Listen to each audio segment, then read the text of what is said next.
حاجيتكم ما جيتكم، بالمسك رشيتكم، معاكم حياة. أنا بنت جمالية زوينة بزاف، ولا نقدر نقول على راسي غزالة. وزيني بلدي طويلة وبيضة وشعري طويل وكحل. كنوصف ليكم راسي ماشي حيت ثقة في النفس، ولكن باش نحطكم في الصورة. بدات قصتي ملي كان في عمري 18 عام. نهار كنت راجعة من الليسي، وهو يشوفني واحد الولد كان راكب في طوموبيلتو وعجبته، ونزل وجا عندي مباشرة. سميتو عادل، هو ماشي من الشمال، كان جا غير على شي خدمة وغير رجع في نهارو، ولكن كتاب المكتوب وشافني وبغاني من النظرة الأولى، وطلب مني الزواج مباشرة حتى قبل ما يتعرف عليا. إوا أنا بحال كاع البنات قلت ليه مرحبا، إلا كنتي بصح باغي المعقول أجي لدارنا، حيت حتى أنا عجبني زوين وباين ولد الناس. عطيتو نمرتي وعيط ليا مباشرة باش يتأكد أنني ما كذبتش عليه، حيت إلا تفارقنا دابا عمرو غيتلقاني ولا غيعرفني فين ساكنة.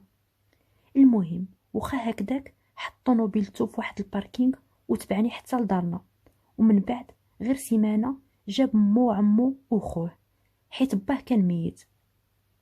والديا رحبوا بهم وقالوا لهم عطيونا شوية ديال الوقت ونردوا عليكم. با مسكين كان باغي يسول عليهم، وداك الشي اللي كان سولنا عليهم حيت ساكنين بعاد علينا والعادات ديالهم بدلا علينا. المهم بعد ما سولنا لقيناهم ناس مزيانين والسمعة ديالهم زوينة. هما كانوا ساكنين في دار كبيرة عائلية، جوج خوتو رجال مزوجين، أمو وجوج خواتاتو وهو، ساكنين كاملين مجموعين في دار على 3 ديال الإيطاجات. جوج ديال خوتو اللي كبار كل واحد شاد إيطاج، ومعه هو الثالث اللي باقي بلا زواج غيبقى ساكن مع مو وخواتاتو على ما يتزوجوا وتمشي كل وحده لدارها. المهم وافقت ودرنا العرس ومشيت لداري عند راجلي.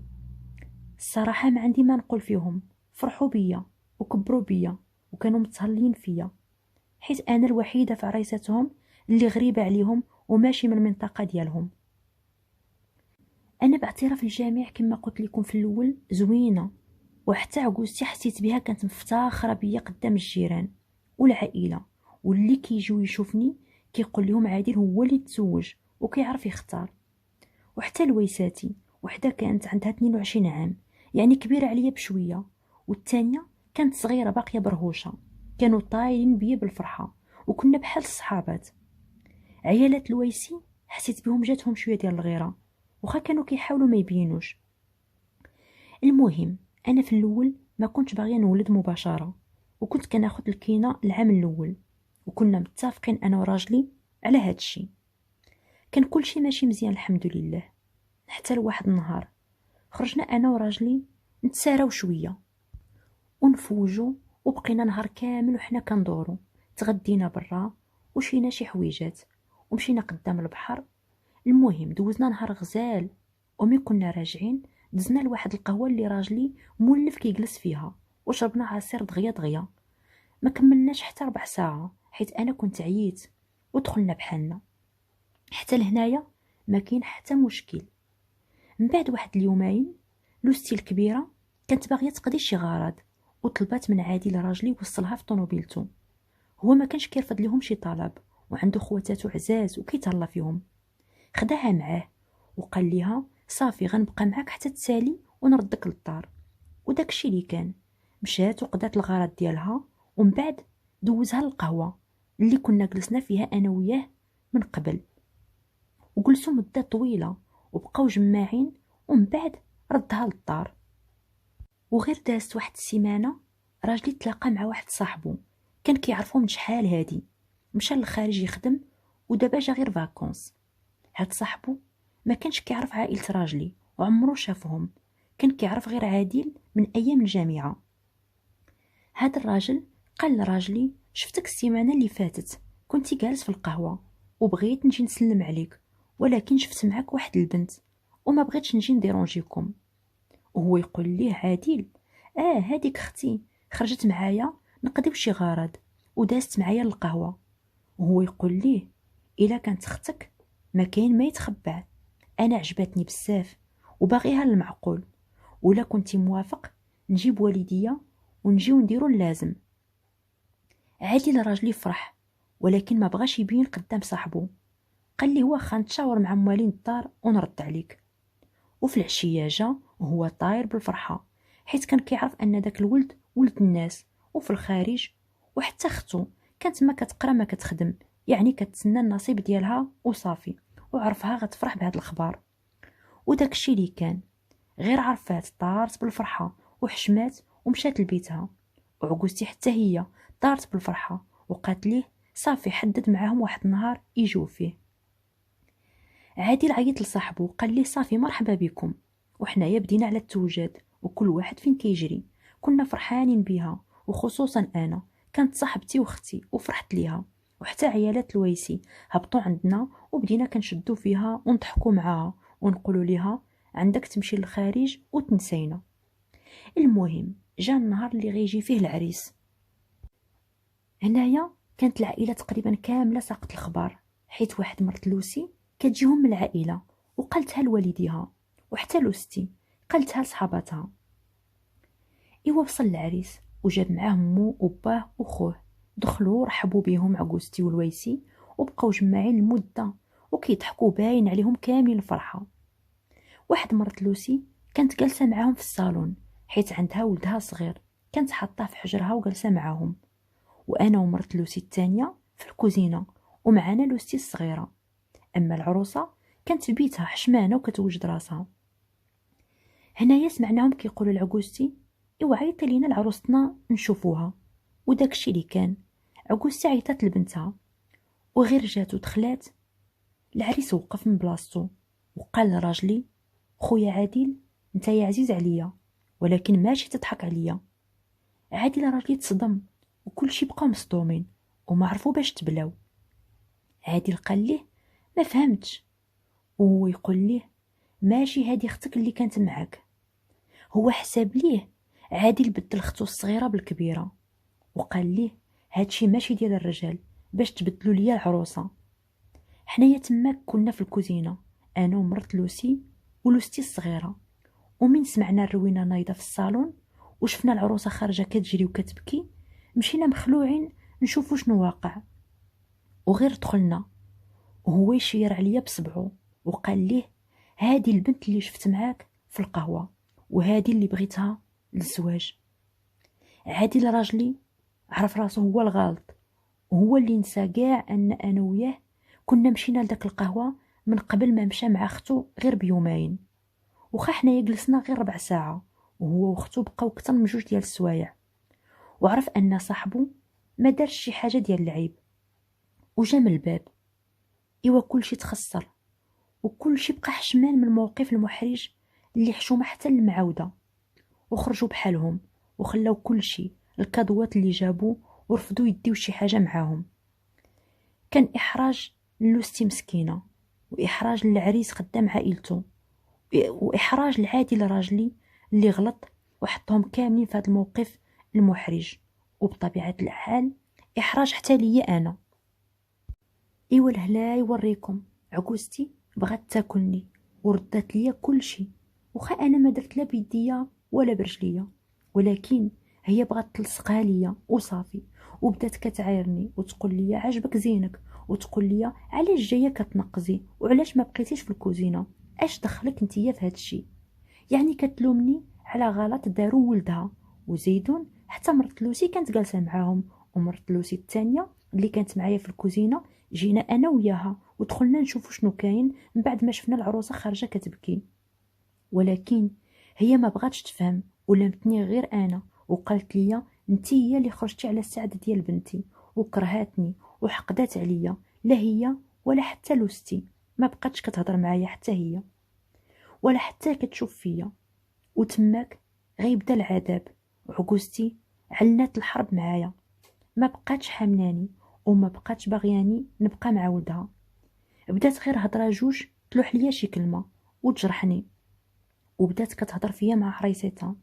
ومي كيكونوا مجموعين وكيجمعوا غير انا ندخل وهما يحبسوا الهضره.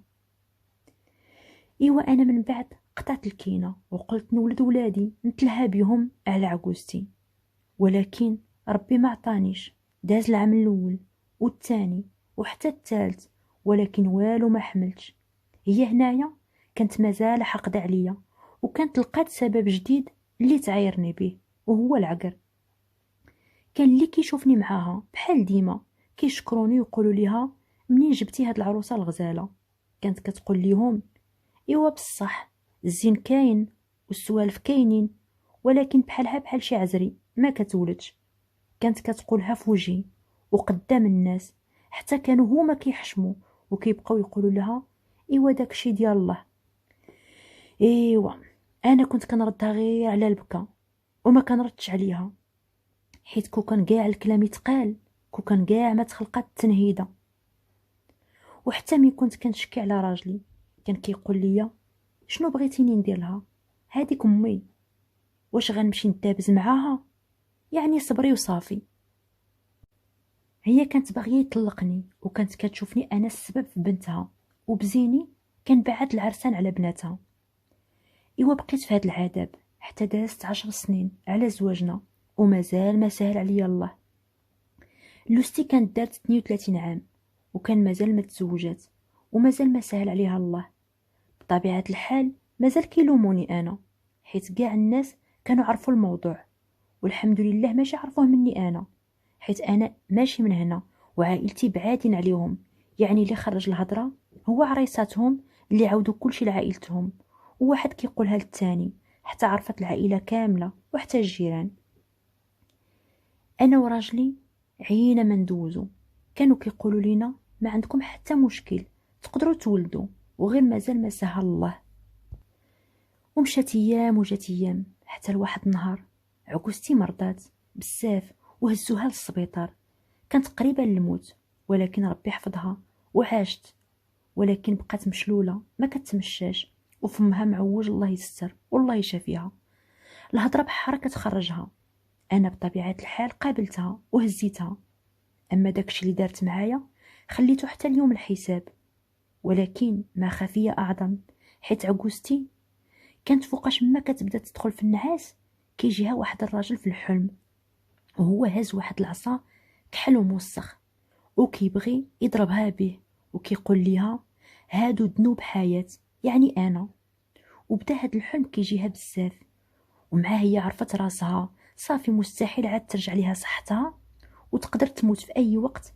خافت من عقاب الله، وهي تعترف ليا بشنو دارت ليا، وقالت ليا سمحي لي يا بنتي حياة، انا من نهار وقع داك المشكل بنتي كرهتك وحقدت عليك وما بغيتكش تبقاي مع ولدي، وكنت كنحط لك واحد العشبه في زلافه ديال الحريره اللي كنتي كتشربي، حيت حنايا كنا كنديروا الحريره ضروري مره في السيمانه. ودابا بغيتك تسمحي ليا باش ما نبقاش نحلم بداك الحلم، وباش نلقى باش نتلاقى الله. ايوا العجوزه تابت ودارت سبحه رقيقه، واللي يديروا الشيطان في عام دارته هي في دقيقه، وبغياني نسامحها ونسات. كون كان كلمه سامحني ترجع لي فات، كون كان كلمه البركه فيك ترجع لي مات. ايوا انا بقيت غير مصدومه، يعني حرمتني من الامومه لمده 10 سنين وانا كنتقطع، وعاد كنت كتزيد تحشي ليا الهضره وتجرحني قدام الناس وتقول ليهم بحال العزري ما كتولدش، وهي اللي كانت حرماني بشنو عطاني الله. ونزيدكم العشبه اللي كانت كتعطيني قال لك هي اللي كيعطوها للكلاب المسعوره حاشاكم باش يقتلوهم، ولكن هي قالت لي انا كنت كنعطيها لك وهي يابسه، يعني على حساب هضرتها. مي كتكون خضراء كيقتلوا بها الكلاب، ومي كتكون يابسه كتمنع الحمل. هادشي على حساب ما قالت لي هي والاعترافات ديالها. كانت صافي ما بقاتش همها الدنيا وعارفه راسها ما بقى ليها والو فيها، وكانت باغيه غير توجد لاخرتها وبغاتني نسامحها. يعني كان حساب ليها الا ما ولدش ولدها غيطلقني، ولكن هي حرمتني من الولاد انا وحتى ولدها اللي كان باقي كيبغيني ومستحيل يفرط فيا. انا دابا ما نكذبش عليكم، ما بقيتش قادره نشوف ليها في الوجه ديالها ولا نقابلها ولا نسامحها، وطلبت من راجلي الا بغاني نبقى معاه هو يسكنني بوحدي. وداكشي اللي كان، هو عرفني مجروحه وعرف مود ظلماتني وظلماتو حتى هو. ولكن حيت مو مريضة ما قدرش يلومها، وحتى انا ما قدرش يخسر ليا خاطري، وسكننا بوحدنا. ومن بعد عامين سهل عليا الله الحمد لله، وحملت وولدت بنتي الاولى. ولكن عجوزتي مازال ما كنهضرش معاها، ومازال ما قادراش نسامحها، وخا كل مره كتصيفط ليا وكتطلب مني السماحه. يقدر الزمان ينسيني ويداويني ويخليني نسامحها، حيت الحمد لله الله عوضني، وهي عاقبها في الدنيا قبل الآخرة، وأنا عطاني الله على قد نيتي وغلبني عليها، حيت الحمد لله كنت مرضية الوالدين، ومول النية ديما رابح. وما تعجبك ليام يا اللي راكبها، غدا تهبطك وتركب اللي عاجبها. والدنيا غرارة، عيشت يومين والناس فيها تايهين، يسلك منها غير مرضي الله والوالدين. حتى لهنايا قصتي غتكون مشات مع الواد، وانا رجعت مع الجواد. السلام عليكم.